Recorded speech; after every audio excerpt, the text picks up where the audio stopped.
Yo, yo, yo, what's happening, people? It's your boy Michael, and welcome back to Griggs Talks, where we talk all things sports. And today we will be talking about Manchester City. And for that, we have a special guest coming very, very soon. He's wrapping up his show on his channel right now, but he will be here very, very soon. And yeah, we're just going to talk City, new season. They're the reigning defending Premier League champions, going for the three-piece. So we'll discuss all of that and the latest transfer rumors and maybe their lack of depth with Cucurella most likely going to Chelsea once that becomes official because Romano might have jumped the gun. But yeah, I hope everyone's having a good day. Premier League starts tomorrow. I'm hyped. Arsenal versus Palace. Will we see another 3-0 at Selhurst Park, or will Arsenal make the statement and be victorious? Obviously, former Man City player Gabriel Jesus is leading that line. So let's see if he makes that impact for Arsenal tomorrow. But yeah, I'm hyped. Obviously, United play on Sunday, so gotta wait a little bit longer. Might be a good thing though, because right now it's not looking good. Shout out my boy Eric with the all that kind of stuff. But yeah, so yeah, obviously, what other games we have? We have Liverpool Fulham. That's gonna be not really a fun game, but yeah, Forest Newcastle. That's actually that might be my most anticipated game this weekend. I'm hyped for that one. Proper Premier League clubs right there. Forest first game back. I hope they're at home. Let me check that real quick on phone. Saturday. Nah, it's at St. James Park. Never mind. But yeah, that should be a fun game. Chelsea play Everton against their former gaffer Frank Lampard. So we'll see what that. Speaking of Everton, DLC is out for 6 weeks, so that's rough for them. We'll see what happens with that. Other transfer news today: Maxwell Cornet is going to West Ham, which is a good signing. I know a lot of clubs were linked with him, like Everton were linked with him. I think Newcastle also linked with him, so that's a good signing. Which would for me would mean that Felipe Kostic is probably going to Juventus. So I guess that's West Ham's left wing back signing for the season. It's a good signing though. I think it's like 17 mil, which is a good bargain. So yeah, there's that. Let me check else on Romano while we wait. Also, Anthony Martial is injured this weekend, so I might have to see Elanga on the pitch at 9:30 in the morning, which will not be exciting, but is what it is for that. But not going to be fun. Not going to be fun. Ronaldo's not fit to start yet, so yeah. Romano's still tuning about Cucurella. Fair enough. Fair enough. Aspilicueta is staying at Chelsea this year, signing a new extension. So Taboli, you got it back in blood against Barcelona. Congratulations. You get to keep your captain. What else? Barca still want Marcus Alonso. Lucas Torreira went to Galatasaray. I'm sure Arsenal fans are very happy that he's gone finally. Renato Sanchez went to Paris Saint-Germain officially. It's a really good signing. I have an article coming out PSG soon and why this was their best summer yet, which includes the summer signing Neymar and Mbappe too, by the way. So be on the lookout for that. And Wijnaldum finally officially went to Roma. It's an interesting deal. Jose got something cooking over there in Rome. Second season syndrome and all that. So yeah. Anything else? Angelino might go somewhere. Not that that matters for him. Yeah. And Chelsea are still putting in bids for Wesley Fofana. I'm sure Eric will be very happy about that. Wesley Fofana is one of the best center backs in the Premier League. So yeah, this might the Premier League standings prediction will come later tonight. So if I did that a couple of days ago, Chelsea would have been a lot lower, but Todd Bowley kind of figured something out and he's just splurging all the money he can. And I think allegedly, according to the Telegraph, they have a 300 mil budget, which will be a record budget for them. So with FFP not really being involved due to Corona, Tabo is going all in. So this guy's trying to hijack everything. If you haven't checked out my video I did a couple of days ago on Todd Bowley and his transfer strategy based on what he does with the LA Dodgers, make sure you check that out. I thought it was a very interesting video as well. What else? Eric says first bid for Fofana. What camera?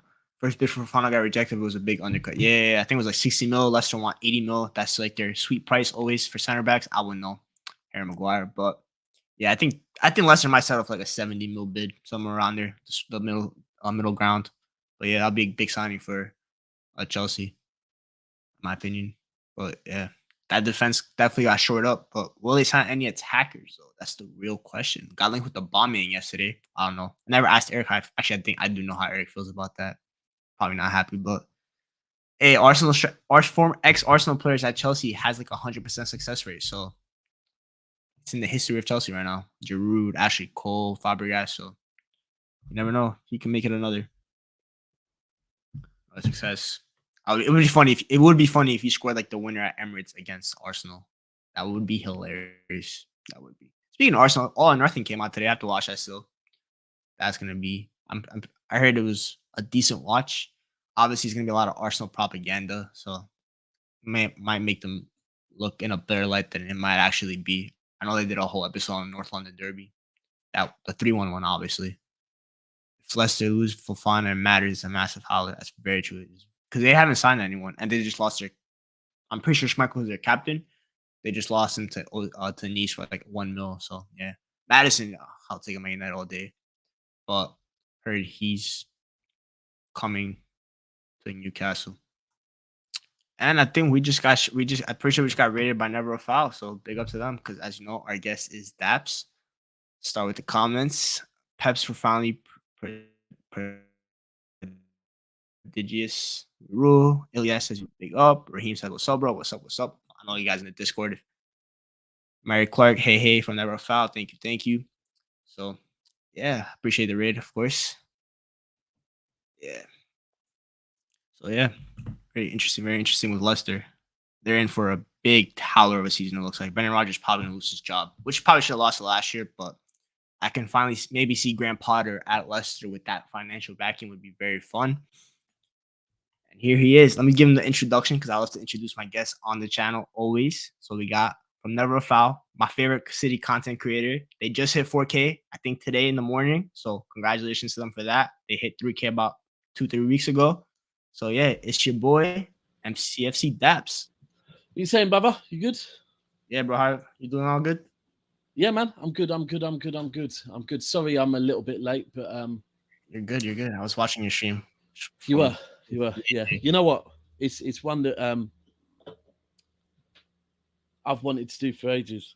Like, because I used to watch Trafford Tunnel, obviously, because I'm involved behind the scenes. But I used to watch the Ty and Statman debates, yeah, and get so pissed off because I'd have my opinion on him, and I'd be backing one of them, and so when me and Ty were like, you know what, we're going to start it with all three of us. It's like, yeah, but they can go on forever.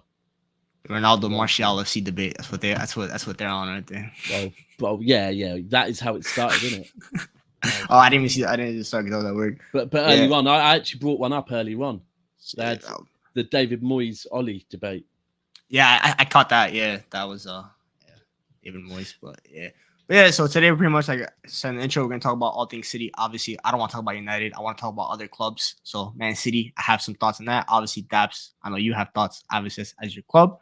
So we're gonna get started with the left back situation. Obviously, that's a question you've probably answered so many times, but it is the biggest topic for Man City right now. Obviously, Cucurella's going to Chelsea, most likely, unless Romano really messed up, which I don't think he did.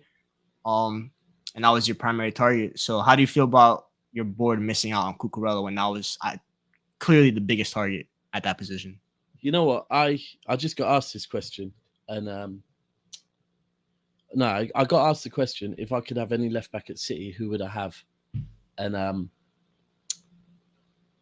it is Cucurella at the moment. Like, that is, he would have been, from what I know as well, and it's difficult because I can't come on here and act like I watch every single European team and I know every player. But for me, the way we are going to play this season, I've been saying all pre-season, I've been saying the reason why Sterling is gone is because of the way we're going to play, right? Like, Grealish is coming in. Grealish is going to play on the left. Grealish is a player that doesn't hold the line. He cuts inside. He comes inside. He can play in a central midfield role. So we now need a left back, an actual, natural, left-footed left back that will overlap. You know what? I'll say it. We need a fully fit, non-controversial, nice version, not the same person, of Benjamin Mendy, but with some defensive skills about them as well. Because that was the issue. Mendy was shit at defending as well. But And let me be clear, I'm not backing Mendy. I don't want Mendy at my club, but I'm just saying Mendy could hug the line, get down there, had a good left foot. Cucurella had, for me, everything and was perfect for us. That's why it's frustrating that our board weren't willing to pay more. We paid 50 million for Mendy, but we wouldn't pay 50 million for Cucurella 5 years later. Just seems mad because... And do you know what? I'm going to be completely honest with you. It also seems mad because of his age. It also seems mad because he's Premier League experienced. He's not coming from the French league. Yeah. He's done it in the Premier League. He's also played left centre back in the Premier League, which, you know what, by getting Cucurella, we would have been getting cover for if Laporte was injured, which right now Laporte is injured. Yeah. It's very confusing. Very, very confusing. Also, I'm going to be completely 100 and controversial maybe. He's Spanish, right? Our board is Spanish. He's from the Barcelona Academy. Our board are from Barcelona. Like, I could be more controversial, but I'm not going to be more controversial because it might be a little bit too controversial. But it just... I do get why. We've worked very hard to walk away from deals when people were playing hardball. Look, when Brighton turned down 30 million and said they won't even negotiate with us if it's not 50, yeah, I called what was going to happen. I said, it's fine. No, don't panic. City will look elsewhere. Doesn't mean they're actually looking elsewhere. Cucurella wants to come City. This is the one chance he gets to move to Manchester City because he knows we're buying a left back this summer. So he will throw his toys out the pram and say, I want a transfer. He will then say, I'm not turning up to training. And it was all going according to plan until Mr. Todd Bowley, hijacking, got involved, decided to get involved and decided to go, yeah, we'll pay 50 million. Seems all right. And then it's like, oh, shit. And I honestly think that's what's happened. I think Cucurella's people got straight, because I'll be completely honest. I think if Cucurella had the option to join Pep Guardiola and a board made up of ex-Barcelona members, the Premier League champions, Rodri, and all the other players, but I'm going to say Rodri because of the Spanish link, I think Cucurella would choose to play for Manchester City. And I think the minute he knew Chelsea were in for him, I think he probably had somebody, one of his people, shout the City lot and be like, are you going to up your bid? And the speed that everything's moved out of Chelsea tells me that Manchester City were like, there's not a fucking chance. We are not paying 1 penny more than 30 million. Because instantly he's like on the way to Chelsea to have a medical and whatever else. So now the one thing I would take from that is that Pep is a fan of people that don't change their mind on where they want to go. I hear that, yeah. But was this Cucurella's, which is a valid point, but in this case, does Cucurella get a say in it? Because ultimately, if City is saying we're only going to pay 30 million and Chelsea is saying we'll pay 50, if Cucurella says, all right, well, I want to go City, Chelsea are going to go, sorry, Brighton are going to go, well, we're not selling you to City. So yeah, I don't know. It's just, I honestly think he wanted the City move. I think he would have suited us perfectly. I think the selling of Sterling, the selling of Zinchenko was probably almost based on that. But this is me being very pessimistic about City. And you caught the stream last night where I was saying, but you have to remember with Manchester City, when's it gone wrong? Like, yeah, I've had seasons where like, fucking hell, we wanted Maguire. Right? Fred. We wanted Maguire. No, but that one's, we wanted Maguire. Then we wanted, but we didn't get Maguire. So I think it was the next summer, was it? We went, or it might have even been the same summer. Did you get Maguire? How many seasons has Maguire been at you? We got him the summer of 1920, so 2019. I don't think he signed a center back that summer. Hold on. Right, so the following summer, we went... signed Ake and Diaz, right? But it went first Koulibaly, and we were trying to do a deal with Napoli, but it was very difficult. We were having to get, I think, intermediaries involved and stuff. Yeah, their owner is just very shitty person. And because of the shit with, what's it called? Jorginho. Jorginho, yeah. City's bought like we don't get on, yeah. So we had to have intermediaries to try and do the deal. Then when that didn't happen, it was like, okay, Koundé. And I remember watching Koundé in I think Bordeaux. it was a super. He might have been at Bordeaux by then. No, I think it was a Super Cup for Seville. Okay, yeah. Against Bayern. Yeah. And he played Bayern won, but he did a really good job against Lewandowski, yeah. And I was like, I want this guy. And then the next day, City have pulled out, and I'm pulling my hair out. Then I hear Diaz, and I'm like, last defender we bought from that league was Mangala. I don't want another guy from that league to play in the. We got Diaz, and look what happened. So right now, I'm in the same situation. I'm pulling my hair out about the fact we play on Sunday and we haven't got a left back. But really and truly, Pep always goes to the board with a list of 3 players. So, but what I'm saying now is, and when people are sending me links to our Cucurella's nearly complete, I'm like, I don't care no more. Like, and City fans are sending me them like, oh, it looks like it's probably is really going to happen. He's going Chelsea. I'm like, bro, from Sunday I knew he was going Chelsea. Are we actually really doing this where we're clinging on hope that we might? We're not getting Cucurella, yeah. It's done, right? From our board has told him, from he's moving it at this pace, our board has told him they ain't offering again, yeah. All I want to see is who we're getting, because we're going into, realistically on Sunday, we're fine. We'll play Cancelo at left back and we'll play Walker at right back. But what if one of them picks up an injury? Then what? Like, I know we've got a couple of weeks left, but it's not good, and it's frustrating when we've had a good transfer window, done a lot of stuff early doors, but then at the end of it, it's all coming apart with just that one little thing, because that could be the difference of Haaland getting delivery or not. That's true. If we've got nothing left, if we've got nothing natural down the left, we have nothing natural down the left now. It's like I was saying, we were buying new tools for our artillery, and right now it's like, oh no, my bad, we haven't. So, but as a City fan, I have to remember it's really not that bad. We never really get it wrong. It's just right now we don't understand what's going on in Pep's little bald head, but it will come clear. But I can't lie, I'm frustrated. I mean, the hard thing with me sometimes, Michael, is because I don't watch all European football. Yeah, people say players to me, and I can't get excited about them because I don't know about them. Like, who's the Leipzig centre back that we're apparently? Guardiola. Yeah, Guardiola. But people are telling, I've heard he's a centre back, but people are telling me he can play left back. He can. Yeah, he can. What? He capable? He played for Croatia in the Euros last year at left back, but he's primarily a left center back in the back 3. That's his strongest. And that's my.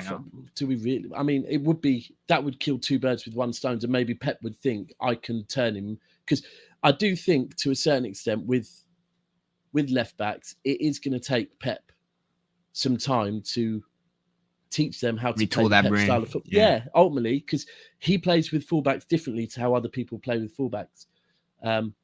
So we'll see, though. We'll see. Yeah.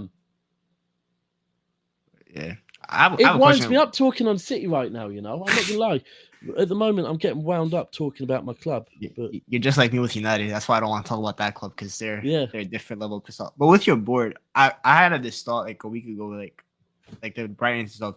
Do you think your board are trying to play to the public with like not overspending for a lot of players anymore? Because like you saw a lot of like people getting sold this year, so you would think City saw that many players that you'd go kind of have a similar like summer with Chelsea, like spend money because you sold so many players, and obviously depth is probably the most crucial it will be this year because of the World Cup. But yeah, City aren't really spending. So do you think maybe they're playing to like the public, trying to be like the nice, like trying to gain that public favoritism? Because Liverpool have that public favoritism. Obviously, we all know that they're God's favorite team at this stage. What? There's something that's quite interesting with the way City are operating now. Is Khaldoon comes out and does his interview every June.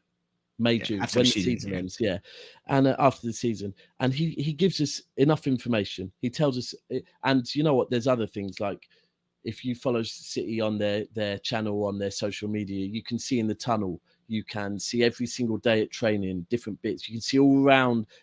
We get a real insight into Manchester City, but We get the insight that we need to see, and that, you know what, as fans, we should see. Yeah. We don't get the insight, and we are becoming quite I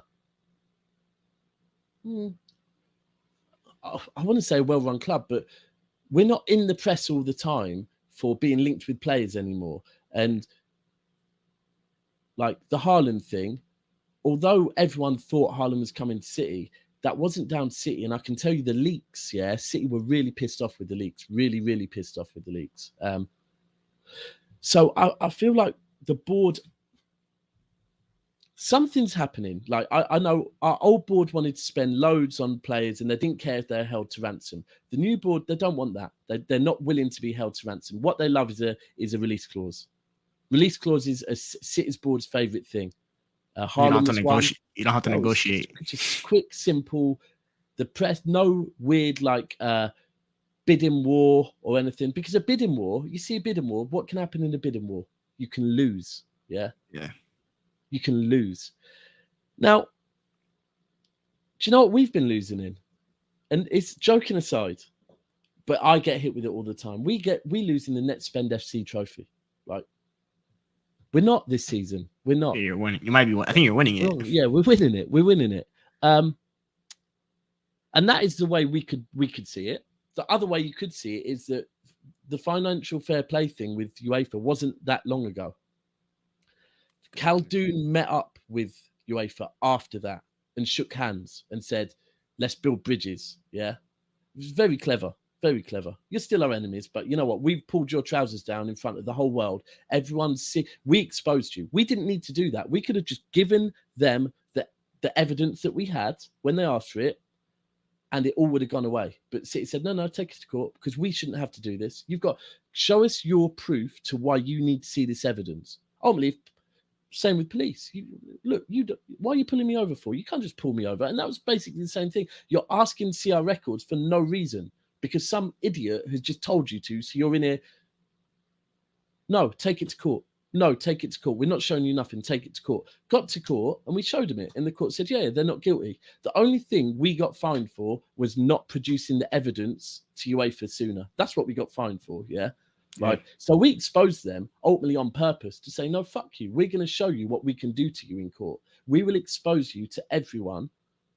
And then we'll put an arc because then you'll know never to fuck with us again. And then we'll put a hand out and shake your hand. But Khaldoon probably said then, we will abide by your rules. We abide by your rules. And at the moment, probably because they think, you know what, there might still be some spotlights on us. Maybe they're abiding by the rules. Or alternatively, maybe, just maybe, our board, yeah. So, you know, when I think it was there was a massive world financial crash, yeah. And this was Abu Dhabi had money before Dubai had money. Dubai splashed their money. Like Abu Dhabi did, but they learned. So during that crash, a lot of the investments that Dubai had made, like the tallest building in the world, Abu Dhabi had to step in and take over and finish that off. Like they're the big brother, because they are the big brother. They're the main state of the Emirates. They stepped in. So they're not idiots, right? They're definitely, Khaldoon is not an idiot. We're going through a bit of a financial crisis in the world at the moment. Yeah. You would have noticed the summer of COVID, City actually didn't spend too highly. And like, just maybe it's got to a point now where City's owners are like, right, now we need to start turning this into a self-sufficient football club where we're not throwing money into it anymore. And similar to like United. That's what we do. Yeah. Ultimately, that is what we could be doing. We could be, and we look at it at the moment, like we are very self-sufficient. I wouldn't be surprised if next season we come out as one of the most profitable football clubs in the world because we are now running like that. And do you know what? From a simple business point of view, we should be, because we've been about for long enough now. We're not Newcastle United. We've had seasons. Like we've had this money for what? 2008, 14 years now. We should be making profit season in, season out. So I don't know what it is. I just the one thing I always have to remind myself is the only time this board have really, in my opinion, got something wrong was the Super League, and even then, I think maybe there might have been some pressure for us to get involved from. Oh, definitely, there definitely was. Yeah. The fact we were the first ones out kind of told me that it was pretty much Europe and America saying, "Get in or you're fucked." So Yeah, City you get left going, behind. Yeah. yeah. So yeah, but I don't know, man. It's this time of season. Every summer I'm the same, and in June and July I was like, this is the first summer ever that my chest has grown as a City fan, that I'm going in really thinking, yeah, we're ready and we're gonna win the league 3 years on the bounce. And then all of this has made it change a little bit, but it's only sent me back to how I am most times in September, August. I'm sure it'll come good. Do you want to talk? We could talk on your club if you want. No, I'm good with my club. I don't want to talk about them. I'll say that for maybe tomorrow or something. But yeah, that club pissed me off. I don't want. It's not other than Martial being injured again, because he always likes to disappoint me in life. But yeah, that's about it. Sorry, My just boy, 2 things quickly. What's the name yeah. of your channel again? Because I'm trying to type it in. Is it Greeks Talks Football? Just Griggs Talk. That's it. And secondly, can I run in and grab a drink really quick? Yeah, go ahead. I'll go through the comments real quick. Yeah, cool. My boy Eric says Grealish look lost against Liverpool. We'll talk about Grealish in a little bit. Blake's football meet. Holland will flop because his overall play is poor to open the low box. We'll talk about Holland soon, and another striker. It got dark in my room. Wow. Should have paid 50 million. It's for Cucurella. Raheem says facts. Daps is frustrating when he was. El Rock says the club cares what the fans think, but not the wider football fans think. They know that City are hated and they can't change that. It's a good point. Marie says 100% facts. Well said, Dabs. And El Rock says facts. Acting. Do a quick little promotion before while doing. Make sure you like, share, subscribe. Helps the channel grow. We are growing. We're gonna try to hope and grow this year. Gonna have a lot of content. So all that kind of stuff. And it won't be all just football. So if you guys like other sports, I will be discussing other sports when their season starts mostly. But yeah. I will talk about a little United while I'll wait for Daps. But yeah, like I said, Martial is injured. So we'll see if Ten Hag will play Ronaldo on the weekend. Grig Talk. Griggs Talk, yeah. Griggs. Yeah. Talk. Sorry, I'm just trying to find it so I can share it. Unless you've shared it on Twitter, then I'll be able to. I added you. Or yeah. There we go. That's how I'll find it. Cool. So yeah, what else do we need to talk on? There was a lot. Boy, do you know what? When Ty said that a minute ago, that the season starts in yes, it came up on us quick. So quick. It is a shorter summer though, isn't it? Yeah, because the World Cup and everything. Yeah, thanks Qatar. But yeah, I don't know. Next up, last little transfer before we go on to like your player specifically. Bernardo Silva. Barcelona are doing their typical sniffing like dogs because Laporta I hate that guy with a passion. He's my least favorite person. And I'm sure that him and Boli met up and like discussed each other's transfer strategies on how to piss off every single human being on the planet, because that is what they're doing. I'm sure they're in cahoots with each other on that stupid dinner that they had in Catalonia. I'm sure they are. They just want to piss off everyone. But that's the way it looks like now, isn't it? That is exactly what I was saying yesterday. I think I said it joking aside, yeah. But I think I thought it was cool that he was going over there. I thought it was cool that he was like, nah, you know what? I'm not feeling the way these guys are running the league or running the whole transfer window. I was saying this back early June. Barcelona are controlling this whole damn transfer window, yeah? They really are. And I rated the fact that Todd Bowley said, no, I'm going to jump in my jet. I'm going to go to Barcelona one evening and I'm going to roll up on man, tell him to jump in, take him for some food and see what's going on. I rated that, but the more you think about it, the more it seems sketchy. It's so sketchy. Go back when you finish this. Go back and watch. I'm going to send you a link to a Matisse show where he talks about the run-ins of Well, he talks with a Barcelona journalist, yeah, who is breaking down the run-ins of Laporte. Bro, the run-ins of Laporte are mad. Like arranging charity football games with the media. Man, trying to host weddings at the new camp. I'm like, what is going on? He's giving the media information. Yeah, he's telling the media stuff for them to go and put it out. And it's like Deco, who is Rafinha's agent, is also on the books at Barcelona. And and there's like, what else is there that he was explaining about? The amount of money there. Oh, he actually explains how much money they owe. That's mad. It's a lot. It's a lot. No, bro, it's not just mad. That is insane. Like levels of money that you're just not even beginning to comprehend. And another story came out yesterday by Athletic that apparently. Oh yeah, they reported you and PSG. Nah, see, I No. said this. So not they that. wrote to UEFA and asked UEFA to investigate us and PSG. Yeah, but ultimately it was them and Real Madrid. But I think Real Madrid have quietened down because the fact is Real Madrid, when we met them in the Champions League, yeah. My ex-wife trains a CEO of quite a big company in England, and he's not a City fan, he's an Arsenal fan. He's got a box at Arsenal, but he went to Real Madrid home and away with the City CEOs. He travelled with them because he's like best friends with the CEO of Puma. He was sitting next to Roberto Carlos at the Etihad, and he was saying how close City and their board were with Real Madrid's board, non-stop, sat together talking. And it comes out that City's not Manchester City, but City's owners reportedly have lent Real Madrid money to help complete their football stadium. So all of a sudden, Real Madrid aren't so bothered about City being investigated now. Right now, I'm going to be honest. Yeah, if you have to be corrupt in this football world, I'm cool with my club being the ones that are lending other Instead clubs, of being the borrowee, yeah, lending people money to say, listen, we'll lend you money if you just stop trying to get people to investigate it because we've done nothing wrong. The fact is, if you deep the whole thing, yeah, on the board of UEFA, Manchester City do not have a representative. Liverpool do, Arsenal do, Man United do, PSG actually do, right? Man City don't, yeah. And I almost feel like from City's point of view, it's a bit of, and Khaldoon's a genius.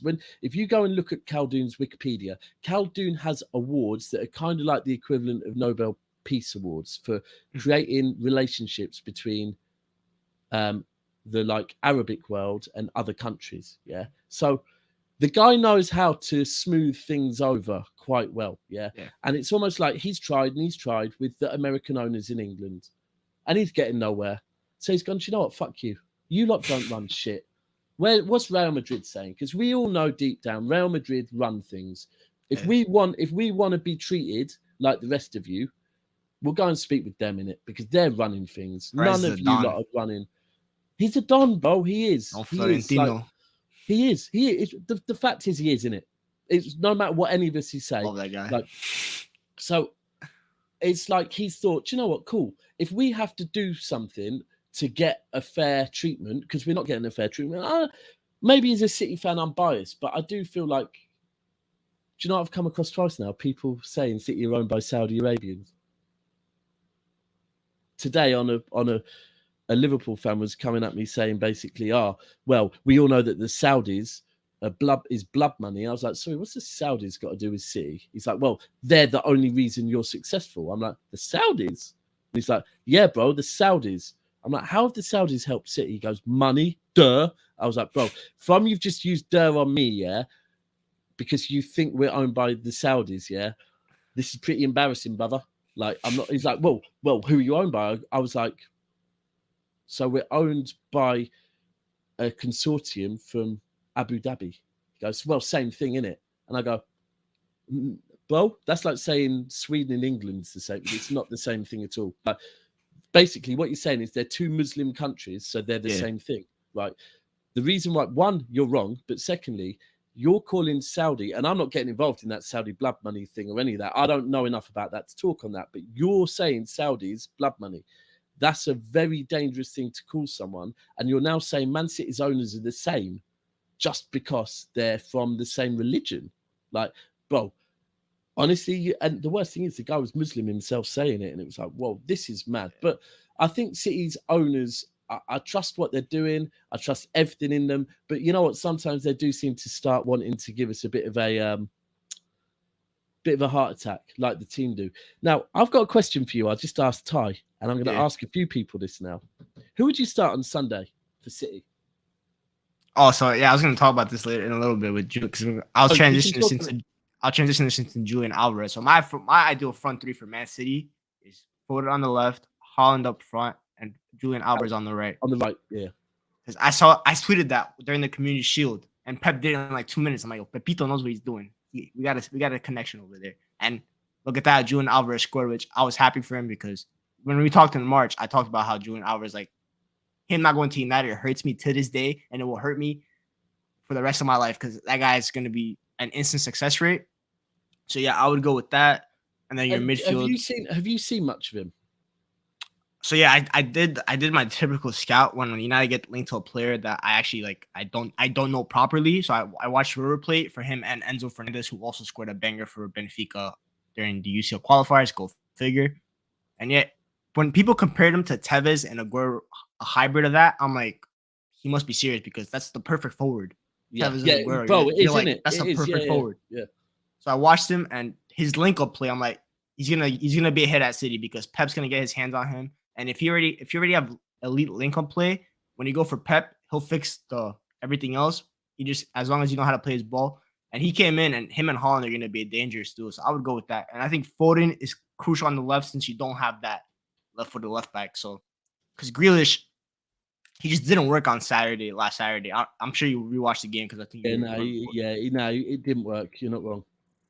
I think KDB wanted to fight someone on that pitch on Saturday. I think he was ready to fight people because no one was making runs for him. Yeah, do you know what? This is a thing, and that's the frustrating thing, that if you saw the Bayern game and you saw the goal against Bayern, yeah, it was very simple. It wasn't like Grealish just overlap De Bruyne. De Bruyne will put De Bruyne. The one thing with De Bruyne, you know, is he's going to third pass. Yeah, that final third. But it's going to be the perfect weight for you, bro. You literally run how you run normally. He's like a robot. He knows what speed you run. He knows what weight, where you need the ball per playing. He put the perfect pass in, and Grealish put the perfect pass for Haaland, and it worked perfectly, right? Then what I saw the other day slightly is that Grealish needs to get over this, right? He got over it last season eventually, but he needs to get over this whole thing of Pep is so worried about him losing the ball. Now, it's great that he knows that Pep don't like people losing the ball, but at the same time, Jack, why are you coming backwards? Don't do that, man. You're changing too much. And then I heard that Haaland was dropping a little bit deep the other day, and it's like, Haaland, don't you get worried that you're trying to, and this is where I said Haaland and Pep need to get on the same wavelength, or Man City's team and Haaland and Pep need to get on the same wavelength for this season. Are we playing to Haaland's strengths? Or are we expecting Haaland to adapt to play the way we play? Yeah. Because if you don't get that, he's going to be dropping deep when you're playing balls, or you're going to be playing balls and it's not going to work. Yeah, we need to learn how to.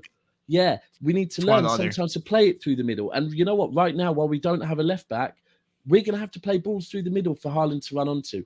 But I agree with you. I like the Haaland, Alvarez on the right. I'm sorry, but Mahrez, whole bench.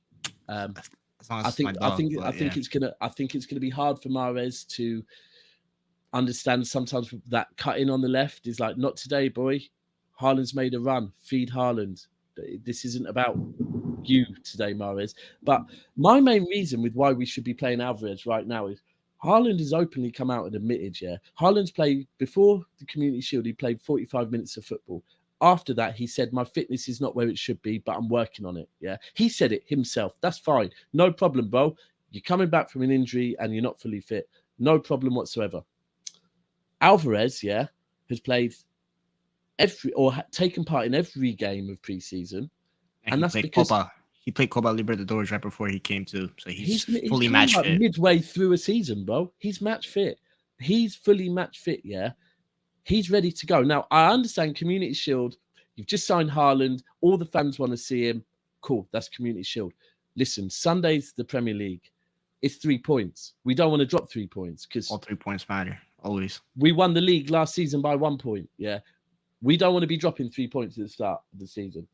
For me, Alvarez starts, and I'll say, Haaland, you're not fit yet. The week after, we play Bournemouth at home, bro. Listen, start Haaland. That's 4 goals right there.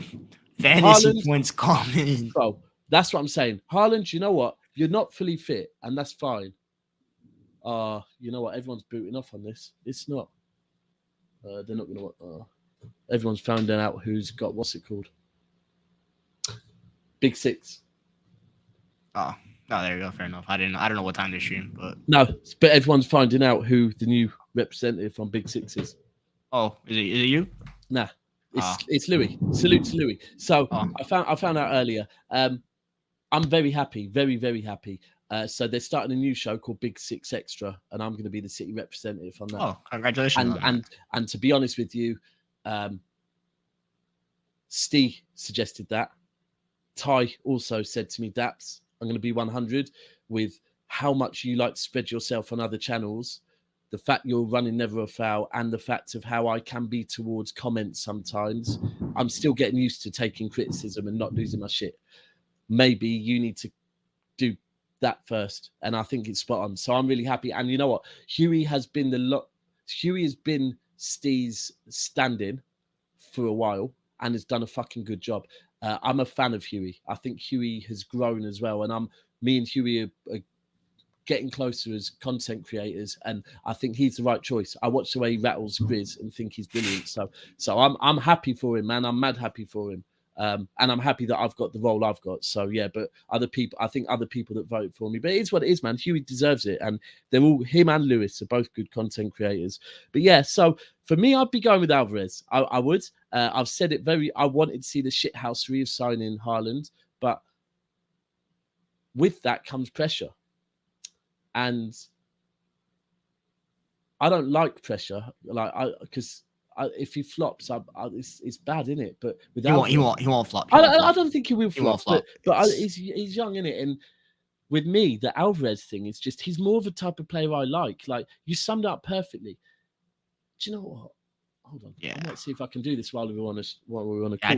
That's why I chose him for when I did my yesterday's episode, a player to watch out for on every team. I chose Alvarez for City because I think this kid. I said he's gonna be City's main right winger by Christmas. Yeah. I think he will take over Mahrez because I love Mahrez, when he was at Leicester and everything, but it's clear that he's on the decline a little bit in terms of physicality and everything. He's getting a little predictable. Alvarez adds that extra little element to City's, especially with Haaland. Even though you would think that Mahrez, his best year was with Vardy, and Vardy's a similar striker to Haaland in terms of moving around and everything. So you would think Mahrez would adjust with Haaland, but it doesn't seem. It's early on, obviously. Everyone's got to get used to each other. Yeah, do you know what? That is a very good point. The Mahrez, bro, I salute you on that one. The Mahrez Vardy comparison to Mahrez Haaland. Very similar strikers. Very similar. I'll tell you what, though, what looks like great business: selling Ferran Torres for 50 million and getting Alvarez for 20. Bro, Ferran Torres is getting roasted. And even if you look at the age as well. He had Ricky Puig talk crap about him, and Ricky Puig's going to LA Galaxy at the age of 21 and is entering his career. Bro, it's done, isn't it? So if I'm Ferran Torres, I'm fighting people, but yeah. You look at who's arriving there. And then you look at the age of Alvarez. I was saying this the other day because I put Alvarez down as my one to watch. But the other thing you could say on Alvarez as well, he could win Young Player of the Season next season as well. I'll probably have him in my top three. I have him in my top three. I'd say Saka probably because I think Arsenal would be good. Yeah, I think Saka as well. But who else? Who's your third one? I'm trying to think. I don't know. Actually, that's a good question. I don't know who my third one is. I'm trying to think of young players. Is Foden still eligible? Because if he is, then he should. Yeah, I'm intrigued to see how Foden does this season. He might just about be eligible next season again. I think he's crucial though. I think Foden is a very crucial player to the system because he's the left-footed left winger. If you don't sign that left back that's left-footed, then Foden. Yeah, you're spot on with that. I'm intrigued because I think Grealish is going to have that role because I think you've got to remember this is Gundogan's last season. We don't know if Bernardo Silva's staying or going yet. There's always this talk that Foden one day will be our natural central midfielder. He's about to sign a massive new contract, make him fourth highest at the club. I'm going to say this, so with Foden, when Foden first came around, I was excited, but I wouldn't let myself get too excited because I was like, no. I guess from watching Man United and how United fans used to get excited about so many players and they're not. So I really wanted to see it because you know what? I'd seen, he was playing with the tournament at the World Cup. He was captain of England. But it's like, bro, that's not the Premier League. Yeah. Then he was like looking good, but it's like, but you're not playing consistently in the Premier League until I see you. And it was only, I think, season before last that I was willing to go, yeah, this guy's elite, man. I'm not going to lie. But here's the thing I'll say now. I don't even think we're close to seeing how good Foden is. Oh, no, not even close. I don't think Pep's even finished developing him yet. No, this is the thing. Pep said himself, like, that. I think one of the sad things was Silva going, because it was never really documented, but Foden spoke on it on an interview once before we played you season before last, and Foden. Sky interviewed him, and he actually didn't end up playing. But in the interview, he said, out of nowhere, he just like, they were talking about City, and he said, "I really miss David Silva," and they were like, "Oh." He goes, "Yeah, from Pep arrived, he made David Silva my mentor." And I was like, fuck me, that makes so much sense, man. But you never really hear about Pep doing these things. Yeah? Foden seemed like he's gonna be David Silva's heir in a way. Yeah. I don't think he was ever gonna be KDB's heir. I think he's the heir to He David. floats about. What he does similar. is he finds pockets of space in between the defenders and the midfielders. He floats about asking for the ball. And that was the thing I noticed when I first ever watched Foden, was on the tour of America, and he was just floating around asking for the ball. And this is when he was a young kid playing with the elders, and he was constantly like, you know, on YouTube you can find those videos which is every touch. And it was like, damn, this is a long video for a young kid playing his first game with the seniors. And he was just floating around doing simple passes, getting involved in every triangle, which is what David Silva used to do. And I just feel like with him, he has so much more development. I think it's clever playing him as the false nine, because in a way, you're still keeping him up top with that explosiveness, but you're starting to teach him about the selfless bit of being a midfielder, where, you know what, it's not always you that's taking on the play and scoring. He could actually be, this is the maddest thing, is because Silva, if I was to list City players, my favourite City player of all time is my historic favourite player is Uwe Rosler. Georgie Kinkladze is my one that I wish I could put in this team now, because that would be different level. My favourite player of all time is Vincent Kompany, because he was there before the money, captain, all of that. Yeah. Best player of all time for me is David Silva. Now, Kevin De Bruyne could maybe, but it's the selfless bit of what Silva did. That sometimes it's stuff that people, you know what, KDB gets a lot of assists because it's his passes. He actually also does a lot more than that. But it was the other bits that David Silva did. But you could say that the one thing that David Silva missed for City was goals. Yeah. He scored some, but could he have scored more? I mean, for Spain, I think he was like he's their fifth highest goal scorer of all time. Yeah, he played on the wing for them. That's why. Yeah, when he first joined us, he played on the wing, the same as Foden. But Foden's got goals in him. Yeah.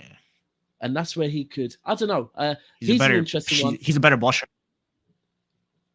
Yeah, I mean, it's a lot of, obviously, City have a lot of interesting players. And obviously, let's talk about Haaland a little bit, because. Yeah, go ahead. Yeah. You keep cutting in and out slightly. Oh, it might be my internet because it's raining like crazy outside. Oh, okay. Cool. Oh, yeah, okay. it's thunderstorms. Where do you live? I'm in PA right now, but I'm from New York originally. Right, now, because Mo was saying how bad the rain was the other day. Yeah, it's terrible right now. It's like 92 degrees outside, and it just started raining all of a sudden. But yeah, with Haaland, obviously I think he's gonna bang, because it's just goals. And once City find out a way to play to his strengths, and he'll figure out how to play under Pep eventually, because Pep will reprogram his brain. And I don't think his ego's as big as like a Zlatan's, who everyone compares to. Zlatan's a very egotistical guy. He wants the system to not to the manager. Haaland is still young, and I don't think he's that ego.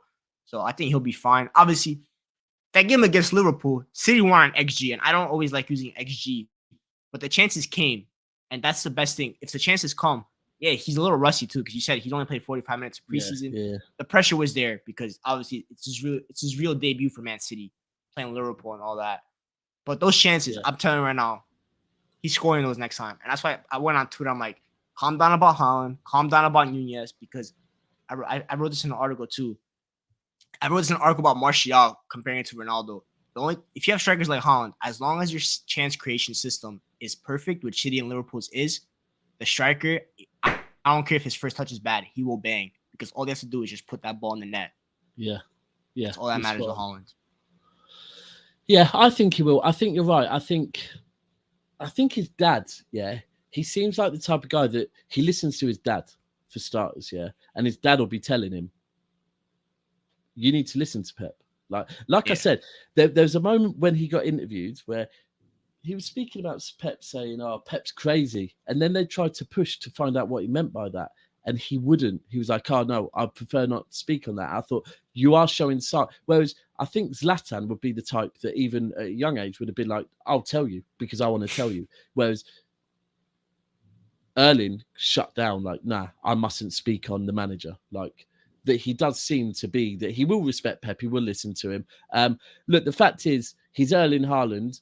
I understand. Same I understood with Grealish, 100 million. There's going to be pressure. I understand there will be pressure on Haaland. I just hope that Pep manages it right and kind of look. You've got a forward with no pressure on his shoulders that's fully fit. Just play him. Just play him on Sunday. Don't take it into the circus. Go, no. This is now about the league. This is not about Erling Haaland. This is not about anything commercial. And start Alvarez for me. But I have a question with Haaland because I was thinking this. I know City signed Haaland, like obviously want to continue the dominance in the Premier League, but I think Haaland was primarily signed for that Champions League because we all know his Champions League goal scoring record is phenomenal. He's on pace to break Ronaldo's record, which many people would think is impossible, but he's on pace. I think he scored in about 95% of his games that he's playing in Champions League, which is ridiculous. And I think you said this in the stream too. Like I think you said it yesterday when calling. You said Haaland and Alvarez were signed for those games where City are struggling to break down that low block, and you need that goal, and that's what Haaland will bring because of his movement and his instincts. So for me, like I don't really care about his Premier League goal scoring record. People will care about that, but if he bangs in Champions League, then it doesn't matter. If he could score 5 goals in the Premier League, if he bangs that winner in wherever the final is, then he's a success no matter what. Yep, agreed. So I'm just working on some stats to try and show you. Yeah, carry on. That's notifications. I keep getting notifications for Gary Neville. God, what's going on with Gary Neville? Because he talked about Ronaldo. I think he talked about Ronaldo in the overlap and everything.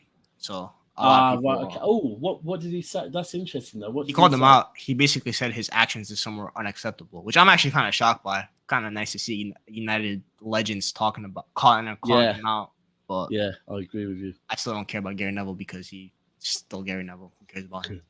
But yeah, it's interesting with that. But yeah, I'm trying to think of other players. With Grealish though, like that left wing. So would you still choose him as the starting left wing going forward, or would you consider playing forward in there permanently? Well, in big games, like so my game, ideal 11. In my opinion, on Sunday, I would be playing Edison in goal, Walker right back. Depending on fitness, I would play Diaz and Stones. I would play Cancelo left back. I would play Rodri, Bernardo Silva, Kevin De Bruyne. And then I would play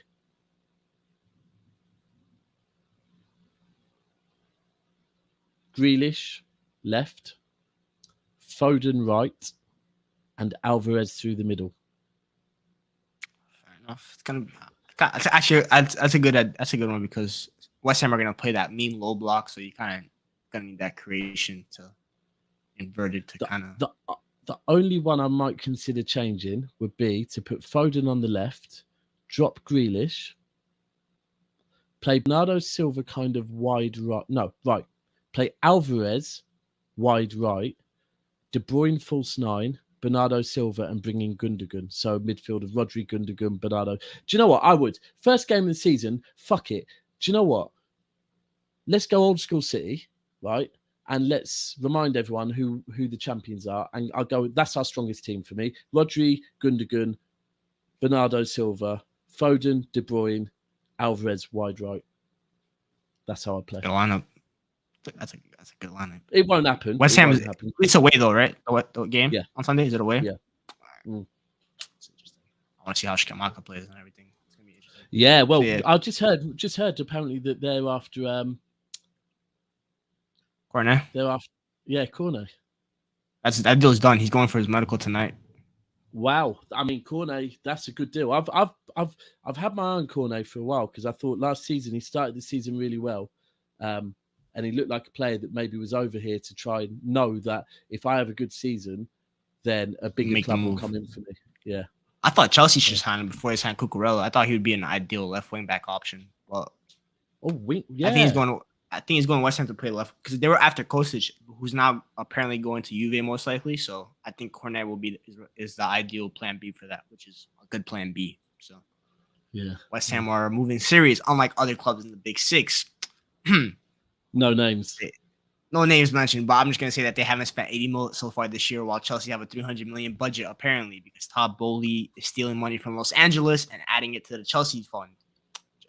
I know you don't like watch him like with baseball and everything, but he owns the best team in baseball currently, and it was a trade deadline, kind of like a transfer window mid-season, kind of like the January transfer window, and his team didn't add anyone when typically you do. So I kind of I think there's a connection there. I always when teams own two different clubs and especially in different sports in different countries, I always look at what's going on during the season in terms of money because I always think it's connected. Like Lakers have made me theorize about that because they make me create different theories in my head how crap they are. But yeah, so obviously wrap it up real quick with the previous season preview, like in terms of where you think you're finished. I'm guessing you're backing your team to win the Premier League. I'm backing my team to be in the top 2. I won't do predictions. I will not do that. You're just like Miata. If anyone asks me, man, I've got it wrong. I've got it wrong too many times. Yeah, can't do it. Jalen's price is bigger than FIFA. He is bigger than FIFA and UEFA. I promise you that. I don't know, maybe bigger than FIFA, but he's bigger than UEFA because he is. Right, you ready for this? Ready for this? Go ahead. I'm going to save this. I'm going to send it to a lot of people. Ready for this?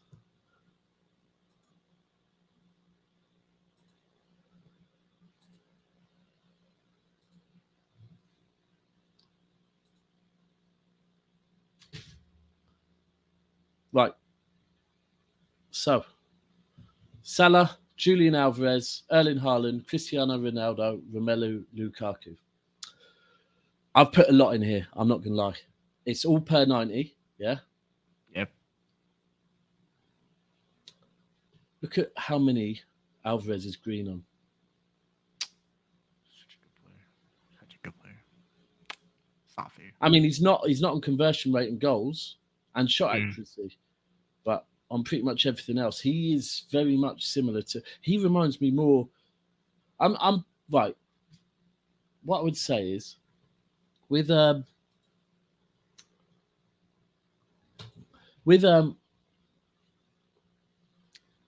of his goals and his range of goals that I see, it's kind of Aguero-like.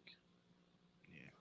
But with his tenacity, it's very Carlos Tevez. It's a hybrid. This guy's the perfect Argentine. He's already if you think about it, he's already in Argentina's plans, like the World Cup and everything. Yeah. And their attack is there's no slouch like Di Maria, Messi, Lautaro Martinez, and he's in I've said this: if a team wants a really good, tenacious forward, you go to South America. Yeah, 100%. You will find them. You go to the favelas in Brazil. But Florentino Perez, speaking to him, loves that because he's been doing it for the last couple of years, ever since Ronaldo left.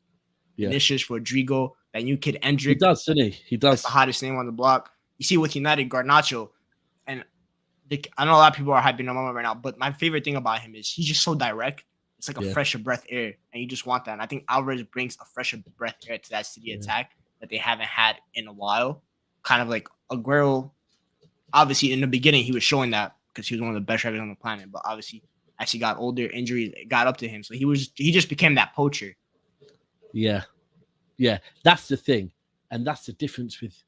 I'm sorry, I mean, he excites me. We haven't had there's something about Argentinians in Manchester City as well. It used to be United and Portuguese players. I mean, there's Tevez, there's Aguero, there's Zabaleta. But then even if we look at Otamendi. Demichelis. Yeah. And like Otamendi in one of Pep's, in the Centurions, Otamendi made Premier League Team of the Season, right? Yeah. Same with Demichelis. Like, all right, when Demichelis arrived, he was old and he was slow. But do you know what? He did a job quite a few times. Like I can't really even. No, I don't think Willie Calabero was an Argentinian, or was he? He is. He is. He is, yeah. Yeah. And again, he played in goal in the Carabao Cup, and when we beat Liverpool, he saved something like 3 out of 5 penalties or something. There's not really too many Argentinians that fail at City, and maybe it's a thing. For me, I'd always pick an Argentinian over a Brazilian. I just feel like Argentinians got that. They seem to have more grit about them. They got that dog in them. They got that. I say with Lisandro Martinez. I said that dog in him adds 3 to 4 inches to his height. I don't care that he's 5'9" and he's shorter than me. No, that they do. 3-4 inches. They have a dog in He'll him. fight you. He'll fight you in the air. That's all that matters. He'll fight Bro, you. I'll tell you what. It's Mascherano. Spot on. And like, I don't know. It's funny because it doesn't come out because they almost seem like very nice people that don't want to let that side out. But remember when you've seen Aguero and who was it? Was it David Luiz? I think so. Out of nowhere, Aguero just stamped. It's towards Brazilians, like that Argentinian. Oh, that rivalry is not a joke. I remember Tevez and one of the twins having a madness. Oh, De Silva, yeah. But it's not a joke. They seem like very calm people, but then all of a sudden they've got that real. Messi's the same way. Messi talks a lot of trash on that pitch. Like if you see hidden chat YouTube videos, him and Ramos would always bark at each other. So Messi seems like and this look at nice, the size calm of Ramos, guy. bro. Yeah, they don't care about who they're talking to. Our Brazilians, it's all about the flair and all that, which I also love because Brazil's arguably my favorite nation. That's not my own nation because I love the skills and everything. That's why they're my pick to win the World Cup. But Argentina are also on that level because they're. Where's what's his name from? The Arsenal player. Is it Torreira? Oh, he's Uruguayan. Right. They're also very rough. They also got that dog in them, Suarez. Yeah. Cavani somewhat. I thought he had that dog in him, Torreira, when we first saw him. But then when he came to Arsenal, he started crying on the pitch about something, and it was like maybe he doesn't. Arsenal tax. That's Arsenal tax. They do that to you. They do that to you. Alvarez got Bernardo energy. I wouldn't be surprised. I don't think Alvarez will ever play the 8 as much as Pep loves. Wow, that would be a. That's high brain from Pep. I'm not gonna doubt Pep because this guy will. His brain is. Scientists will eventually one day study that brain of his. And that's what I mean. When I kind of get worried, I think, hold on, what am I doing? He's got something cooking up there. He's got something cooking up there with what's going on at the moment. It's the ball managers. I think there's something. That's why the only reason I'm optimistic about United is I think Ten Hag has something cooking in that Dutch brain. I don't know what it is, but something's cooking up there. We'll see what happens. But indeed. So yeah. All right. My predictions for City. I think we're going to start slow. I do. Happens every year, to be fair. I think it's hard for me to comment because I don't know if Bernardo Silva's staying or going, and I think that's so big. Do you think that you saw that late without having I know Barcelona are sniffing around, but I still think City are in the in the power because Bernardo. Yeah, we have to be, bro. Because Bernardo's the type of club that their players will want to stay if last resort. He'll be fine. He won't create a fuss or anything. No, he won't. He won't. He didn't last season. Look, if you look at City's socials, because I get them, they come up because I.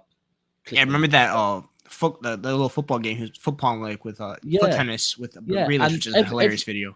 Every day in training, he's still in training with the team, laughing. He ain't phased. He's not saying winning. When you're winning, that's all that matters. Yeah, and last season we saw it. He wanted to go back last season, yeah. And I think deep down, I honestly do believe, it's to do with him and his wife wanting to go back and probably have a child and be back in their part of the world, right? I do think it's that, which is perfectly fine. For that reason, I think he could very easily be, if City said, look, we need one more season because we're not ready for you to go yet. We weren't expecting this. We need to get a player in. Give us one more season. This is a season with Haaland, Alvarez, Calvin. We want to try and win that Champions League. Come on, you've won everything at this club. Stay one more year and let's go one more time in the Champions League. I think Bernardo would be like, cool, no problem. You're telling me I can leave next summer, no problem. That gives me something to tell my wife. Look, we got 10 more months in this country and then we're gone. Like, factual, City keep their promises. They let people go, yeah? So he'll know that. And they'll be like, furthermore, we'll accept less money next summer than we would have this summer. We're going to ask for more. Because there will be outrage amongst City's fan base if he goes and the fee's not hefty. It has to be 90 to 100 million at this stage. Or De Jong and 20 million. De Jong and 30. I don't want to talk about that. I don't get why that is not being spoke about more. The only reason why I think that is not being spoke about more, because I think that's something that truly Pep would. I think deep down, if an offer comes in, Pep would have the conversation with Bernardo and say, look, we really want you to stay. You're part of my plans. You know you are. You played the most minutes last season. You know how much the fans love you. But we get you want to go home. I get it. And you know me as a manager, I don't keep people that don't want to be here. But could we keep you here one more season? And if Bernardo Silva said, honestly, I will, but I'm not going to be happy. I would like to go. I think if Barca had come in with 20 million and De Jong, maybe based on his age, maybe 15, maybe 10. But De Jong, ultimately, some money and De Jong, yeah. I think Pep would go, okay, cool. Because I'm getting a very, very fucking capable midfielder. There is an element of I'm also taking that away from our rivals in not just Barcelona, but also Man United. And Chelsea. And Chelsea, and now Chelsea as well, which would be another one. But here's the thing. Here's the thing that City will want to, and maybe this is the reason why City are not being spoke on at all about it, is that money that is owed to. Yeah, Barca want United and Chelsea to pay that extra 17 million. And listen, obviously. I'm telling you now, if Barca was like, and if Barca were like, all right, we'll throw De Jong in and we'll give you. No, firstly, let's be clear. Barca would just be, we'll do an exchange. They won't throw no money at. Barca will try and be the way they are to City. They bully City at times with things. I mean, actually now Ferran Torres maybe wasn't. Eric Garcia. You got it back in blood. You got it back in blood. Well, deep down, actually, 50 million for Ferran Torres and now Eric Garcia, who's stinky. Both of them is like, actually, nah. At the that's time, why I think that's why I think Laporta is also hesitant to deal with City because he's been voiced talking about how bad Ferran Torres is. Like the fact that he made that deal make him think that he doesn't want to go back for City players except for Bernardo because I think Xavi is pushing them. I don't think it's even Laporta. I think Xavi wants him badly. I think he's the energy that midfield needs. They've got ballers, but they need the energy. And you know what? Bernardo had it, but Bernardo has learned a trade at Manchester City. People should always understand Bernardo Silva playing alongside Fernandinho. Yeah. Learned so fucking much. I'm going to send you a game to watch. It was a City-Liverpool game where Bernardo Silva and Fernandinho, my God, and it was actually when Liverpool's midfield were probably at their prime, yeah. Fernandinho and Bernardo Silva did an absolute job on them. And it was like Bernardo Silva playing deep. And there's been so many times where I've watched Fernandinho pulling up Bernardo Silva and saying stuff to him. Because remember, they both speak Portuguese, yeah? And telling him stuff and we bought Bernardo Silva. He's more of a winger and he's dropped deeper and deeper and deeper. And it's like he's learned from playing with David Silva, De Bruyne and Fernandinho. He's learned how to play a false nine. He can still play wide. He can also play deep. He can play everywhere. And the key is the guy has got an engine on him. The guy does not stop running. Then he's got the skills of I want to sound crazy saying this. He's got the balance of Messi. He is one of the best dribblers on the planet. The way remember that move against Liverpool last year? Oh yeah, he had Van Dijk falling over, like crawling along the floor. The guy, Georgie Kinkladze. Have you ever watched Georgie Kinkladze? Right, after this, I'm going to send you. If you watch Georgie Kinkladze, you'll be shocked. So he's a City player.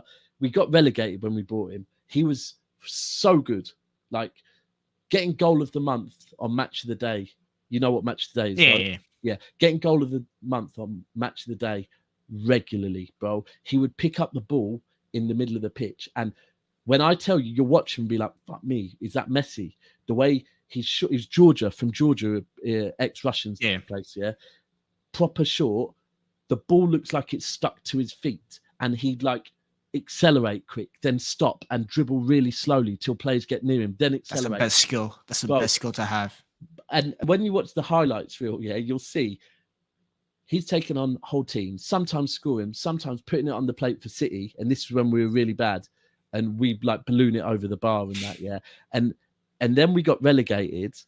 And he like that point, the championship's bad now. The championship back then was like, if you're a Premier League team or a superstar and you go into that, you're getting kicked.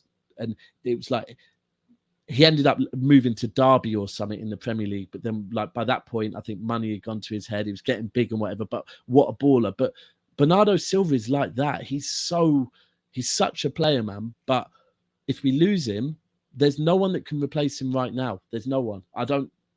Because there's too many qualities in him.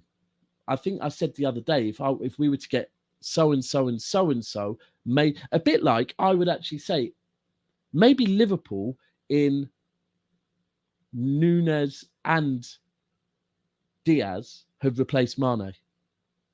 Oh, so two players. Arguably, I think the only replacement for Kovacic, like not for Silva, I think Kovacic is a similar player, but it's not not the right not elements the quality. But I think I like Kovacic's dribbling. Kovacic's dribbling is one of the best in the world. Bro. There's one thing he did last season, yeah. Do you know sometimes when you have conversations like this, and in fact maybe we'll do it offline afterwards. Yeah, where you just wish you could pull up YouTube and start showing everyone on streams the videos. Copyright. That's the only thing bad, but yeah. But yeah, we have to keep Bernardo Silva. We have to get a left back. Then I'll be very confident going into the season. For you, real quick, yeah, what do you need to do? Just really quickly. Jesus needs to come from heaven and do something on this team. I knew you were going to say that as well. Because this team needs God. This team needs anything. Honestly, like all joking aside, we just need one midfielder and a game-changing midfielder, not just.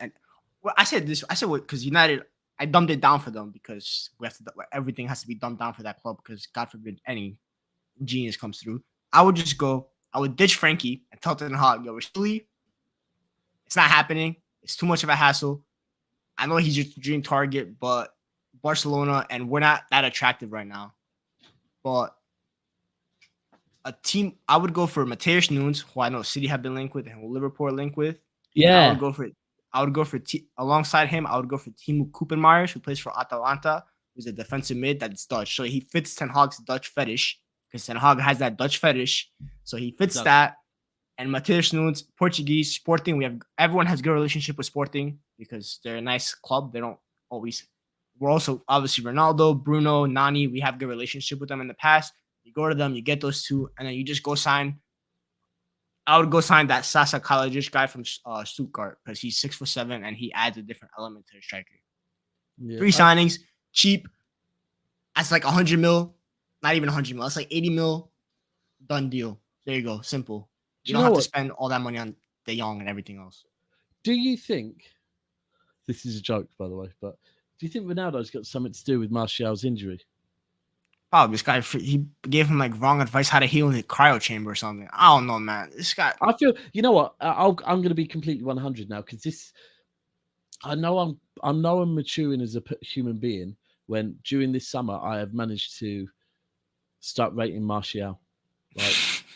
And the reason Ty's influence. No, it's not Ty's influence because Ty's shocked by it. When we were doing this one show, and I said people that we think can have a good season. Oh yeah. And he was like, he pulled out Martial, and I go, nah, don't use him. He goes, why not? And I go, because I want to use him. And he's like, rah, Baines is going to be shocked. I'm like, no, but I do, bro. And my reason is actually possibly the same reason why I think he's getting better. I think he's maturing. I think that he. Maybe. I said this, man. Him getting divorced is the best thing to him. Oh, whoa! I didn't know that. His wife was feeding him wrong stuff. I don't know what she was cooking him. Bro, no, it could be far more than that, bro. Listen, bro. It's a correlation with United players. It's a correlation with United players with that. When me and my ex broke up in January, 2nd of January this year, I was like, right, I am focusing everything on YouTube. Because before that I couldn't, because I was always got to keep the other side happy, ain't you?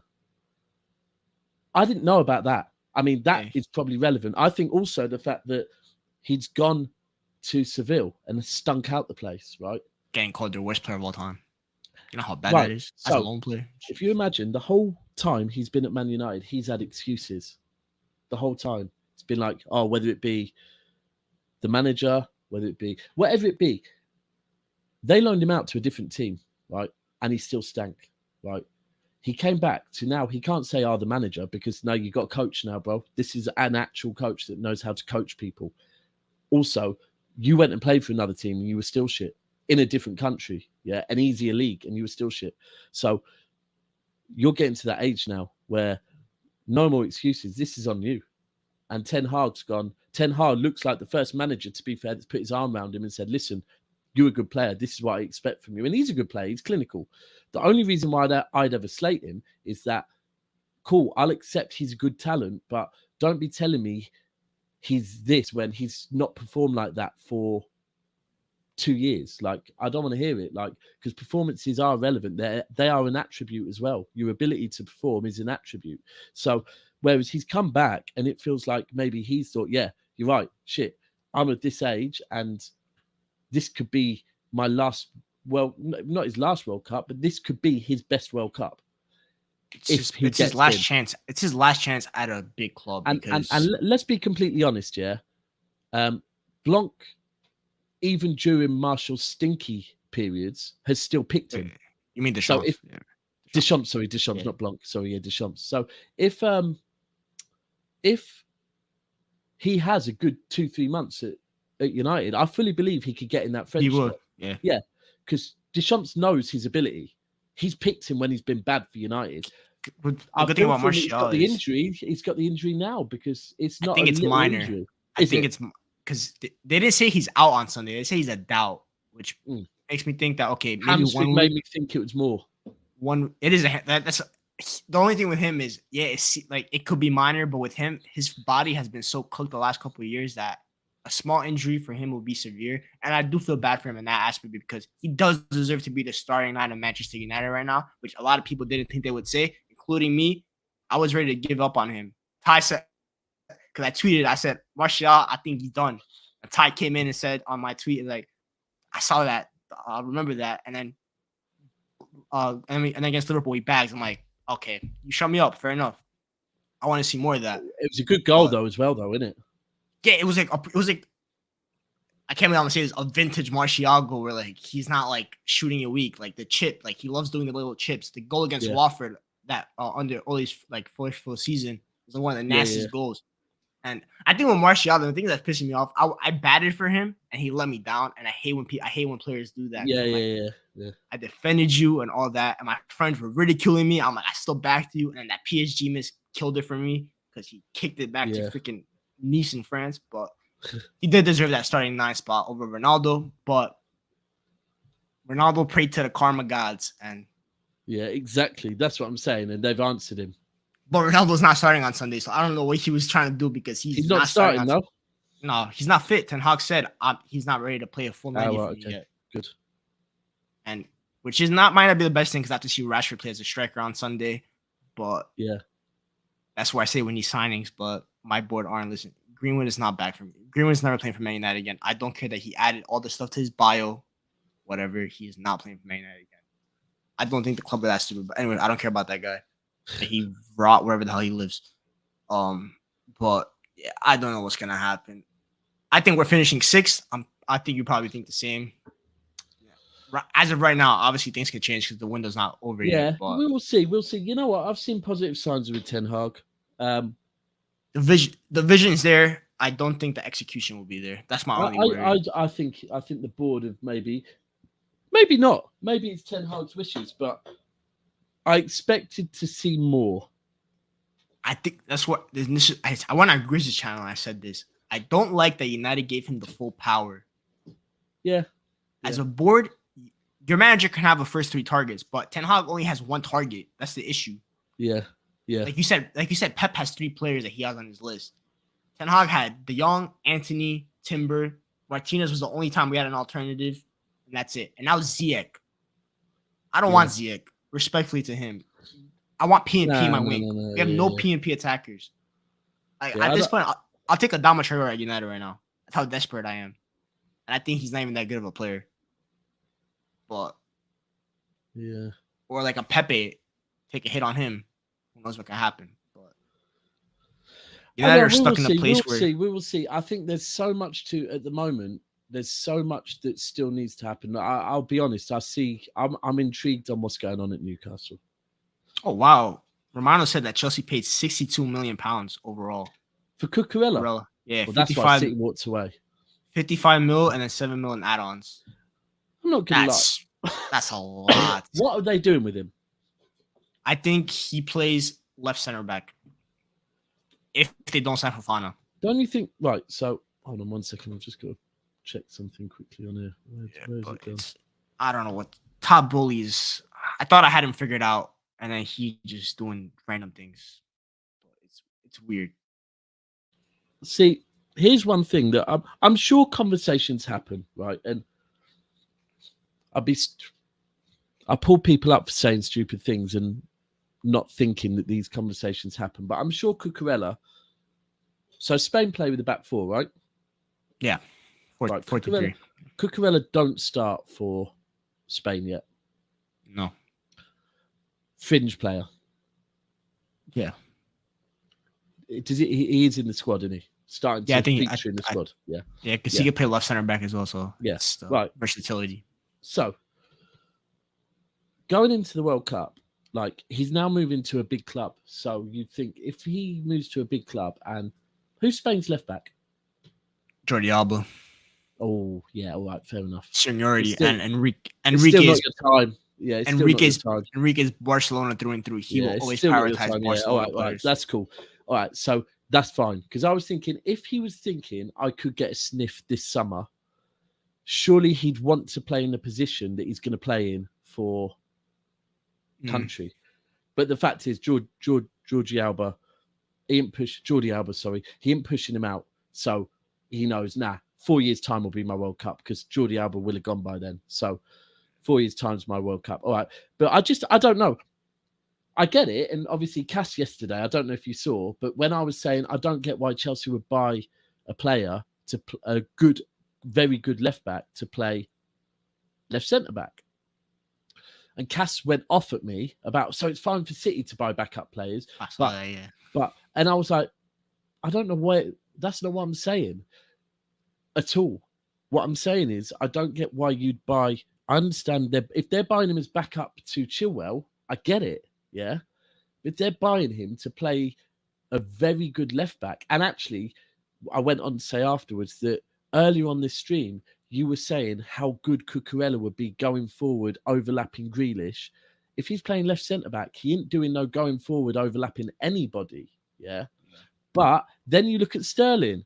If Sterling is playing wide left, then Cucurella ain't going to be overlapping. Chilwell suits it more. Yeah. But then I don't know. Maybe Cucurella. It's interesting. Cucurella, if he's smart, might even look at Spain's youngsters and think, I've got more chance of getting in this team as a centre back. Spain, okay, the thing with Spain is they play 2 left-footed center backs, which I despise. Oh, Pep hates that. He's played Pau Torres and Laporte together, and they got dunked on multiple times. The alternative, the only thing that sucks for him is if he was right-footed, he'd have a better chance because Laporte, as some people don't rate him, I think he's one of the best left-footed center backs on the planet, especially in the Where the fuck are all these left centre backs coming from? It's a new wave because people know how important. Back in the day, left-footed center back wasn't important because. Bro, think about it. There's bare left-footed centre backs. You know, like it used to be a bit of a struggle to find. Are there more left-footed centre backs than there are right-footed centre backs? No, but there might be better good ones though. Because there's a lot. Why did Laporte switch to playing for Spain? Because he couldn't get into the France team. Because there was too many left-sided centre backs. I think he was only left-footed though. Oh no, Kimpembe was, and he was never going to And get they it over wouldn't. Kimpembe. Yeah. Well, though that is a debate. Oh, Laporte's better, but Deschamps is very Yeah, stubborn in his yeah, yeah. ways. That's But a debate. Laporte's much Debate. better than Kimpembe. I don't rate Kimpembe at Yeah. all. I think he's a terrible center back. I don't think many Not people terrible. do. You know. I think because I think the only way he I will love ever him be though, judged. because he gave me that night in Paris with Rashford and everything. So I take him for that. I think he's someone that needs to step away from PSG to know how good or not he is. Because I think with defenders, there's a PSG tax with defenders. But he's Paris bred and born, and they're into this whole new project of making Paris. Oh, the new he ain't going nowhere now. He ain't going nowhere now with that new. It's in. You know what? That's another one that's. Sorry, I'll let you wrap up in a minute. That's another one that's interesting. PSG. The new way with PSG. I haven't actually. I'll send you. I have an article coming out for a website I write for about PSG and why this was their best summer yet. And I'm talking about writing then. Yeah, I write for the United Journal, which we're starting back up soon with my Martial article, and then I write for Fansided. They have a website like football specifically called Playing for 90, and I write the odd article on them for that as well. Okay, we should probably talk. I've got a few. Actually, we'll talk afterwards. But yeah.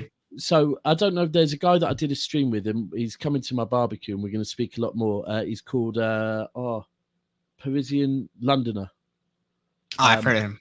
Yeah. I don't know him, but I've heard of him. Yeah, he's on DR Media. So and really, really, really lovely guy. I did a stream with him, and we got on quite well because we were bantering about oil clubs and like high-fiving about the fact that UEFA and Real Madrid were trying to talk to us. And I was like, imagine they couldn't talk to us. We turned up with like 50 what they called 50 what they called solicitors, solicitors, legal team. If it's us and our big bros PSG, there's like 150 solicitors turning up to the court, and UEFA would have 3 against them. It would just be embarrassing. But I was speaking with him, and it was quite interesting because he was, I want to say, almost pissed off. So you see, City fans, we win the league a lot, and we're happy with that. We want to run in the Champions League, but to be honest with you, deep down, maybe not the little young ones, but most City fans of a certain age only want to win the Champions League to shut everyone else up. Yeah. And I'm being completely 100 with you. I had a debate about this on Twitter. I had a debate on this. I have a question for you. I have a question for you. That would you rather do a 4-peat or would you rather win the Champions League once? Right. So me personally, if I was not doing YouTube and having to face dickheads every single day, 4-peat all day long. All day long, bro. I said, because you did something that Ferguson never did. And that's, I think City's goal is to rid of everything Fergie did and do it better. Look, whether it's meant to be or not, but City's fan base, you're 1,000,000%. So City's core, original, legacy fan base, yes, bro. If we can, when we did that 93-20 minute, I always say this, that was what U-Man did. U-Man played till the last minute. We literally, and that was against the Fergie team. Still with Rio in that there, and we literally did the finish him, reached in, grabbed the heart of Man United, that playing to, or Fergie, of that playing to the 95th minute, and said, fuck you, we're having that now. We're the ones that will play till the final whistle. And literally, you look at it, QPR, we did it then. 10 years later, against Villa, we did it again, like a different group of players. It's now in our DNA. And it is like, there's records we can beat. We are breaking records for fun. Pep is breaking records for fun. Now, Champions Leagues, we can't overtaking you in Liverpool with Champions Leagues is not a easy record to break. Pep ain't breaking that. Let's be real. He ain't. I think if Pep wins one, so we're having this debate yesterday. If Pep wins one Champions League, will he leave? And I was like, maybe. But at the same time, maybe he could be like, oh, I forgot what that felt like. Let's see if I can win it back to back. Because he likes setting records. He likes doing things that people haven't done before. He wants to undo everything Fergie did. He jokes about 100. It too. He's like, I won't be here now. He loved Fergie. He looked up to Fergie. It's because with City, like you said, the Champions League, that's Liverpool's thing. They're not your main rivals. They are right now because they're your base competitors. Yeah, but we are your main rivals because because not saying me, but like United fans ridicule City, little bro, league-wise, little bro. And the other thing is, like, we have to be real with things, yeah. The Champions League record, right? For us to overtake Liverpool in Champions Leagues, yeah, that would mean winning a lot of Champions Leagues in a very short space of time, yeah. When Liverpool is still looking so damn good every season in the Champions League, right? However, if you deep it, yeah, the amount, the rate we won leagues at the last 10 years, if we do that again, Our record soon. We're coming for your record. Like, it's really not that. I think you've won how many Premier Leagues, not leagues, how many Premier 13. Leagues? 13. Right. So we've won 6 in 10 years. In another 10 years, we could be one Premier League behind you in 10 years' time, yeah? Like that, right? Because that was the speed you lot were doing it at, really. Yeah. You were doing it at an obscene if you think speed. about it, we were 2 calls away from being like 7 Pete. Yeah. Bro, the deepness is, yeah, that if I'll have this conversation with people more and more because I'm trying to really drum it into people's heads about Arsenal's golden era being 3 Premier Leagues. City's golden era is now 6. Smashed that. Yeah. You smashed it. We've doubled it. We've doubled it. You're a bigger Premier League club than them. I know that they have the history, but they're not a bigger club. They're a bigger club, but Premier League wise, our history in the Premier League is, and do you know what? Maybe not now, but we will easily in 30 years' time be able to. The younger generation will think that. Look back at this era of the Premier League and be like, remember that era where Man City won 6 Premier Leagues in 10 or won 4 Premier Leagues out of 5, yeah? When got 100 points and Liverpool, who were winning shit, couldn't catch up with them in the Premier League. The fact is, all Arsenal will ever talk about is the Invincibles. That's it, yeah? They did 1. But that also is because they always say about in our golden era, and you know what? Arsenal's golden era was quite long. They only won 3 Premier Leagues in it, but that's because you, man, were doing to them what we're kind of doing to Liverpool at the moment. It's Liverpool Arsenal because they did that 1 year, and then City or Man United. It's gonna happen. It's you did it to Arsenal. You were ultimately like, yeah, you think you're competing with us, but really and truly, we're mainly winning it. Like for every one you win, we're winning 2 or 3. We're doing that with Liverpool now. Like all right, you've won 1 Premier League, but we've won 6. Like. It's not comparable, but I feel like with Pep, where did this start? What I was saying about like him going back to back, him like if he wins a Champions League, will that motivate him to win more? I think he might want to stay and win more because he'll be like, this is a new record for me to set now. I don't know. I'm intrigued to see what happens with Pep. Yeah, you know he's got like 10 months left. So I know. I hope he leaves. I pray he leaves, man. I don't. Please go to Brazil or something. You know what? You know what? Yeah. Here's the thing, though. This is the thing. We will. Our board will know. I'm pretty confident he's going to sign. There's been a lot of signs that suggest he's going to, but if he doesn't, I think the board will know if he's signing or not by at very latest October. At very latest, because they will. But I also think Pep would be the type that if he signed, he could quite easily come and say, I'm going to sign 1 more year extension, but I'm going then. Let me be very clear. I'm going then. I'm doing a 1 year, not a 2 year extension, a 1 year extension. Then I'm going. I'm doing that extension. So it gives you 18 months to find my replacement. Because our board will, like, before his first signing of contract extension, we gave Van Bronckhorst complete access for months and months and months when he just left Feyenoord, I think it was. And I think Pep I wouldn't be surprised if Pep isn't involved in choosing his successor. Oh, he will definitely choose successor. He has to, like. You just look at it. There's a lot of things that tell you it, like the fact that he owns a restaurant in Manchester now. He's very comfortable in Manchester. He loves Manchester. I think he just loves Manchester. I think he's just, you know what it is, bro? It takes a while to really learn to love somewhere. And I think he does.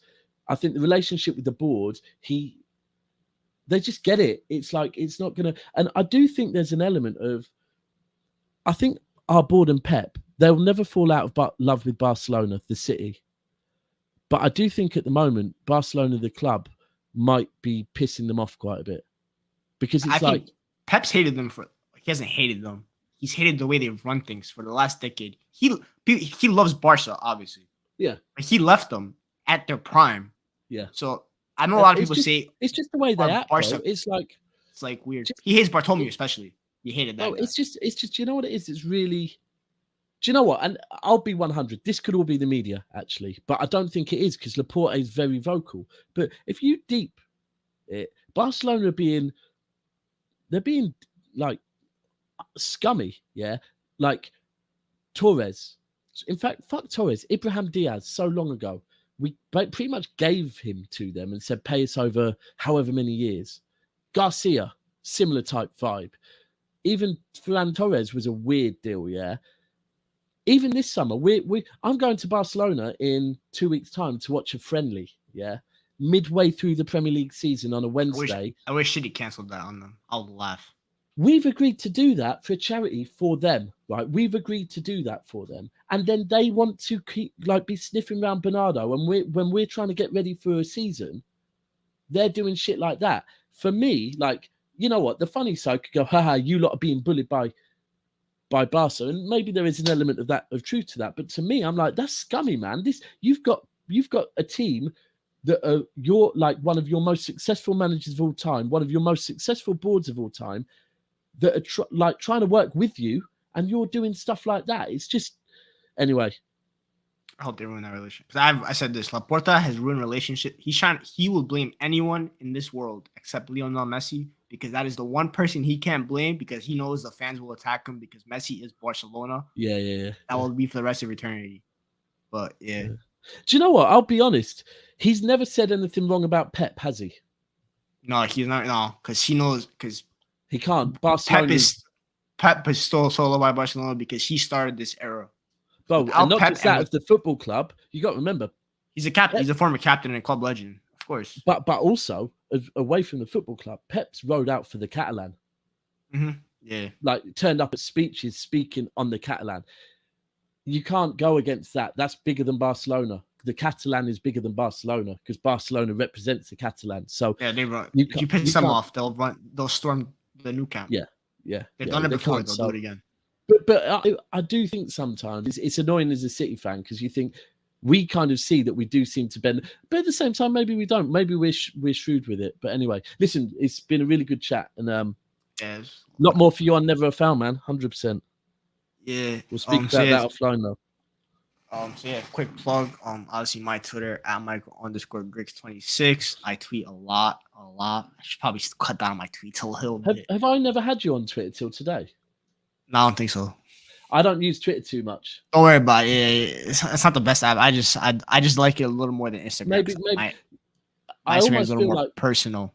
I almost feel like with Twitter, I should start again because Twitter's like algorithms, and I feel like I've messed my algorithms up too much. TikTok is where I'm going. I'm going with TikTok next because I think with Twitter, I'm not big on Twitter, but I've gotten a little more followers this summer, and But how did you get them?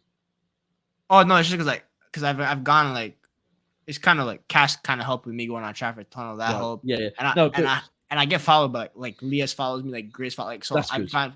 So but the thing that I've done, LUHG Twitter found me now, which I hate. That's good. I hate that because they're on my mentions all the time, and I'm I just mute the tweets. That's what I do. I just mute tweets. Yeah. But the thing is, I feel like I started my Twitter account way 2 years ago. Now probably less because I lost 2. I got 2 blocked, suspended forever. But then this one I got, and I did a lot of following people, and I still would get suspended or cancelled for 3 days and all that, and that fucks up your algorithms. So my tweets, and I've used it for promoting too much. And here's the key: never use your Twitter too much for promoting your YouTube, because that's not what people don't want to see tweets about. I use it to talk. I tweet my videos, I tweet I'm going live, but that's about it. I've never actually promoted my channel on Twitter. That's good. Honestly, Twitter. What people love about Twitter is giving you opinion on stuff. Yeah. That's what Twitter's for. So yeah. Anyway, listen. I'll promote it once, when the new season, but that's it. I'm not the type of guy that always says I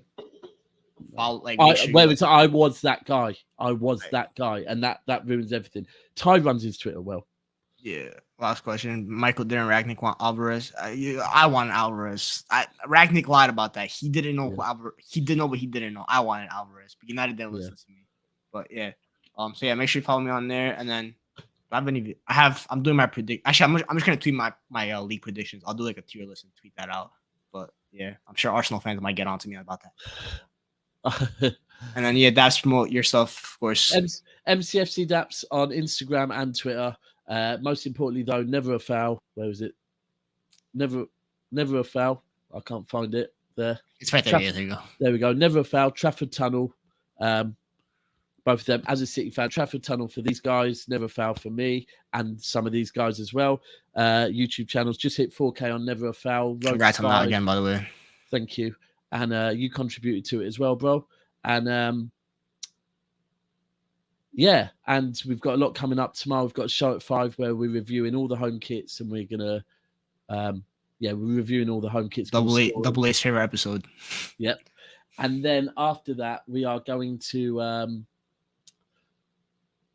do a watch along. I don't really do watch alongs too much, but I need to get into the mood of it because I'm going to be doing some for DR Media. So going to be doing a lot watch along, and it's for the Arsenal game, which could be quite funny. And also it's to celebrate 4K, and also it's, you know, I haven't had a drink for like 8 or 9 days, and I want to have a drink.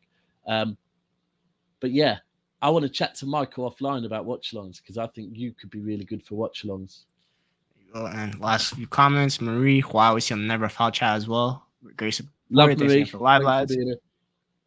Big football, big up. And listen, anyone watching this, get behind Huey. Get behind Huey on Big Six. Yeah, the way we got behind Steve.